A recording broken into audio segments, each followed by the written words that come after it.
হাসরের ময়দানে আল্লাহ তাআলা যখন ফেরেশতাদের মাধ্যমে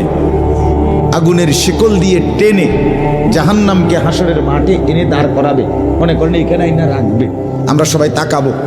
এরকম হাসরের মাঠে যখন জাহান্নামকে আনা হবে, এই জাহান্নামের দিকে এক নজর তাকাইয়া হাসরের ময়দানের সমস্ত নাফরমান পাপী বেঈমান আবারও বলবে আল্লাহর কাছে, রব্বানা আখিরনা ইলা আজালিন করিব, আল্লাহ একটু সময়ের জন্য দুনিয়াটা আবার ফেরত দেন, হায়াত আবার ফেরত, সময়গুলো আরেকবার দেন, আরেকটু সময় দেন, নজিব দাওয়াতাক, আপনার সব কথা তখন মেনে নেব, ওয়ানাত্তাবিউর রুসুল, আপনার রসুলদের আনুগত্য করব। আল্লাহ বলবেন না, না বান্দা,